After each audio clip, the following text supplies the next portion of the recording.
Hey everybody, Rich with PrepU down here in the basement outside the bunker hanging with the dogs. Hey, this video is really important and people talk about it all the time. Training, advanced firearm training, we talk about this all the time. I know that it's a main part of police training in that it's going to keep you alive. Like it says in the title, if you want to survive, get off that X. What do I mean by that X? That X is you, where you're standing. When an incident goes down, we all have tunnel vision. I don't care how much you train. As a fireman, we would get into a situation inside of a building and things would change. I think a famous general changing jobs here said that the best plans are perfect until the first bullet is shot. Well, same thing in the fire service.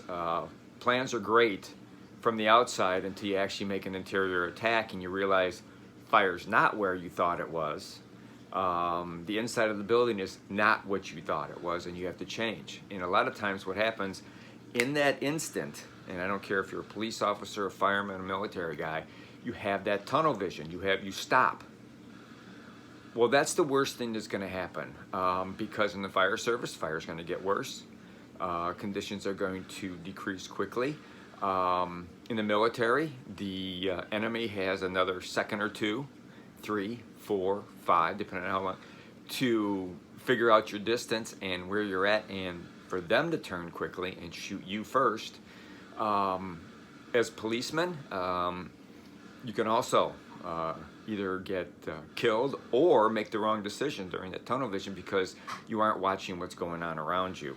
So that's what this whole video is about. It's getting off that X. I don't care if it's get off that X to engage or get off that X to get the hell out of there and survive. You have to think of each situation. If you're there by yourself and you can figure out that there's something you can do, that's great. Do it. If you're there with your family, be it your significant other, your kids or whatever, where's your train of thought? What is to do?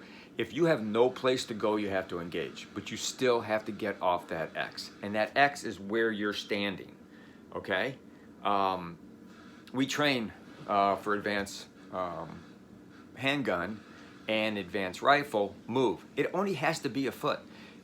Because don't forget that your attacker, the enemy, they'll get tunnel vision. All of a sudden you show up, all of a sudden you're there, they're not expecting it. All of a sudden you pull out your firearm. They're not expecting you to have that firearm. They're gonna have that 1 to 3 seconds, maybe longer of tunnel vision. That's gonna give you time to react, okay? You have to make a decision. Do you stay and fight? Or do you leave and fight another day? Or do you get your family out of there and then come back and re-engage? But don't forget, if you re-engage, your target has moved off their X. So it's a whole nother story. Now you may be looking for them. And you don't want to get confused as part of that group that's attacking the enemy. Don't forget that to other concealed carry holders, maybe security guards, police officers, and such. But I'm going to turn the video, we're going to go over, I'm going to show you what I mean and what we teach in our training as far as getting off that X. All right, let me, through the magic of my just moving it around, you can get to see the rest of our basement. It's not very big, not very big house. Anyhow, here is the X. I am standing on the X right now, okay? Something's happened, somebody's pulled a firearm, something's going down. Okay, you're standing here and you had that tunnel vision and you freeze. Maybe your kids are here. Maybe your significant other is over here. And you're thinking about it, going, okay, what do I do? Well, before we've even gotten to this point, wherever you go, keep an open mind for an exit. Is there a door? Is there a store? Is there a way out? Is there something to get behind? And use that as cover to continue to escape. Know where your exits are. Okay, so that's key. So now you're on the X. What do? It doesn't take much. If the assailant turns and sees you, and he's looking here, all you got to do is move off that X. Now he has to totally reorient himself, herself, to the situation and ways things. This guy moved. Now I have to re-aim, re-engage. And you can move back again as he moves, give you time to pull and go return fire. Or if somebody's with a firearm and they're pointing at you or it's coming towards you, there's no reason to wait. Okay, there's no rules of engagement here like presidents do with our military. It also gives you that time to move and get your family and go and get out of there as fast as you can. Another thing we train all of our advanced guys to do is you've pulled your firearm and you're coming up. If you have time, look right, look left. Make sure he's not the only assailant. A lot of times somebody coming up on you, there's other people behind, off to the side. Find out what's going on. And maybe it's not another assailant. Maybe it's another concealed carry holder. Okay? And maybe you can make eye contact with those guys. And now you can triangulate. All right, so you've gotten off the X. You're engaging. What's behind that guy? What's behind your target? All right, we talked that in the last video. We talked about you need to see what's behind your target, because once that bullet leaves your gun, you're responsible for it. So you have to choose wisely on what kind of ammunition you're using. Self-defense is always the best way to go, obviously. But you may also have to get off that X to get a clear path. All right? You may also have to, if it's around the corner, change hands and come up with the other one. Another reason to train shooting with both hands, singular. So if you're protecting somebody, if your hand's been shot, okay, I got a lot of tips in here, but this is basically the video for get off that X. Get off that X, look around, make sure there's nobody else, or if there's other concealed carry holders, you're going to throw that guy, your assailant, off. You're going to throw him a curveball, okay?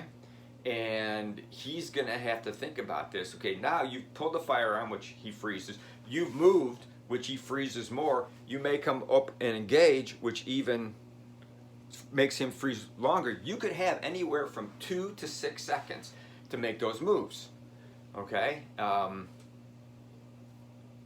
These are all the things you have to do to survive. Like I said, I don't care if you get off that X to engage or you get off that X to get out of there. But please, if you're going to survive, don't make yourself a stationary target.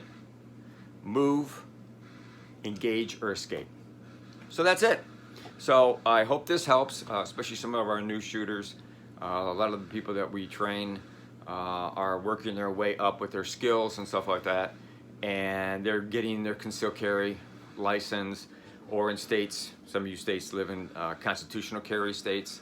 There's a huge responsibility with carrying that firearm that people just don't think about. A lot of people think, oh, it's cool to carry a firearm, you know, and I can protect myself. Yeah, but do you train with it? Have you tried the defensive ammo that you purchased in your firearm? How does it cycle? Does it cycle okay? Well, that's something else you have to think about. Have you trained with both hands? Go to well, you're already on my YouTube channel. There are tons of videos on there about, you know, what to do at the range, how to train, mind sync, what you're thinking about, what you always have to think about, especially you new shooters. Take a look. Please take a class. Go to a local range. Find somebody that knows how to shoot. I mean, somebody that really knows how to shoot. Have them take you to the range, or go out into the woods. Maybe you live in the country and you've got like a nice berm or a nice, you know, hill behind you, and you can train behind that. Because again, you have to remember what is beyond your target. You have to think about all those kind of things. But that's it for this video. If you're not a subscriber, please do. Please pass this on to people. If you're a subscriber and your significant other isn't, just make them a subscriber. That way you both get it. Your kid's old enough, you know, they 18, 21. A lot of our content is basically for adults. You know, Also, if we have a lot of moms and dads that bring their 7-year-old and up kids, watch these videos before you go to the range. And this is what you want to teach these guys and gals, you know, as they're growing up. Respect the firearm and stuff like that. Also, when you get to the range, no question is a stupid question.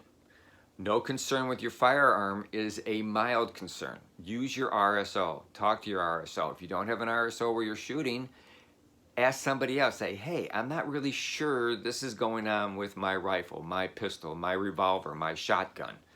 Can you help me? Do you know anything about it? And if there's nobody there and you don't know what to do, you set that firearm down, ask YouTube. Seriously, ask YouTube.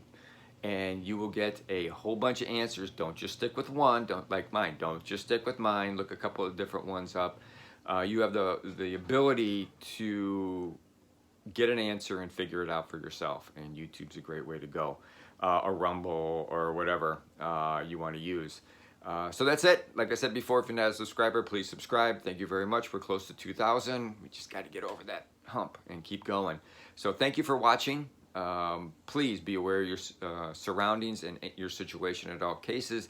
Don't forget to have enough food in case you have to shelter in place or bug out for whatever reasons. And please, prep like your life depends on it, because it does. Thanks a lot. Take care. See you next time.